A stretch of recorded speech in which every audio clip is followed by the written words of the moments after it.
ಚಿಕ್ಕಮಂಗ್ಳೂರಿಗೆ ನಾನು ಭಾಳ ಸಹಾಯ ಮಾಡಿದ್ದೀನಿ. ಎಲ್ಲಕ್ಕಿಂತ ಭಾಳ ಮುಖ್ಯ ಅಂತ ಹೇಳಿದರೆ ಕಾಫಿ ಬೆಳೆಗಾರರು ಮುಂಚೆ ಎಲ್ಲನೂ ಕಾಫಿ ಬೋರ್ಡಿಗೇನೆ ಕೊಡಬೇಕು. ಒಳ್ಳೆ ಬೆಲೆ ಸಿಗ್ತಿರಲಿಲ್ಲ. ಒಂದು ಸತಿ ಕಾಫಿ ಬೋರ್ಡಿಗೆ ಕಾಫಿ ಹಾಕಿದರೆ ಅದು ಬರಬೇಕಾದ್ರೆ 3 ವರ್ಷ ಆಗೋದು. ಯಾಕೆಂದರೆ ಅವರು ಹರಾಜಿಗೆ ಇಟ್ಟಾಗ ಬಿಡ್ತಾಯಿದ್ರು ಸ್ವಲ್ಪ ಪಾಯಿಂಟ್ಸು ಏನು ಪ್ರಾಡಕ್ಟ್ಸ್ ಆಗಲಿ. ದೂರದ ಊರುಗಳಿಗೆಲ್ಲ ಪ್ಲಾಂಟ್ಗಳು ತಲೆ ಮೇಲೆ ಕಾಫಿ ಇಟ್ಕೊಂಡು ಹೋಗೋ ಪರಿಸ್ಥಿತಿ ಇತ್ತಂತೆ.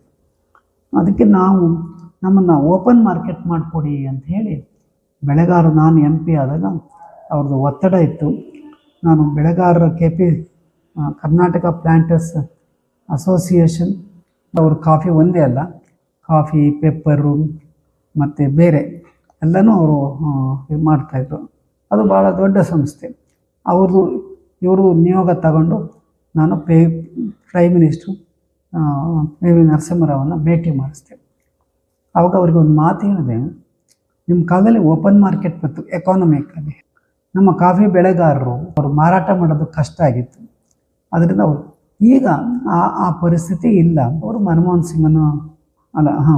ಸಿಂಗು ಮತ್ತು ಪ್ರಣಬ್ ಮುಖರ್ಜಿ ಕಾಮರ್ಸ್ ಮಿನಿಸ್ಟರ್ ಅವ್ರನ್ನ ಕರೆದು ನಿಯೋಗ ಬಂತು ಹೋಯಿತು.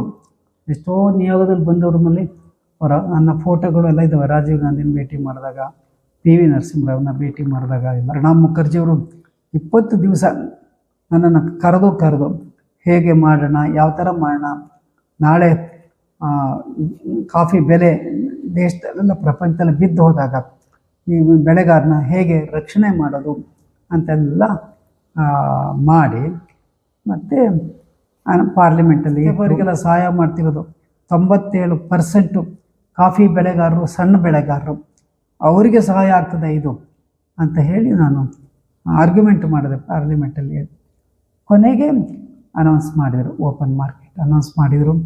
ನಮ್ಮ ರೈತರು ಇವತ್ತು ನೋಡಿ ಹಳ್ಳಿಗಳಲ್ಲೂ ಮನೆಗಳಿಲ್ಲ.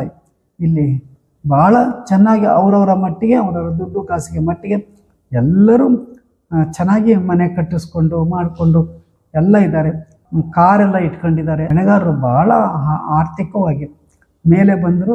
ಅದರಲ್ಲೂ ವಿಶೇಷ ಅಂತ ಹೇಳಿದರೆ ಅವ್ರ ಮಕ್ಕಳನ್ನೆಲ್ಲ ಮುಂಚೆ ಪಾಪ ಒಂದು ಹೈಸ್ಕೂಲ್ ಓದಿಸೋಕ್ಕೇ ನೆಂಟರು ಮನೇಲಿ ಬಿಟ್ಟು ಮಾಡಿ ಓದಿಸ್ತಿದ್ರು. ಇನ್ನು ಮೇಲೆ ಬೆಂಗಳೂರು ಇಂಜಿನಿಯರಿಂಗು ಡಾಕ್ಟ್ರು ಕನಸು ಅವರಿಗೆ, ಓದ್ಸೋಕ್ಕೆ ಆಗ್ತಿರಲಿಲ್ಲ.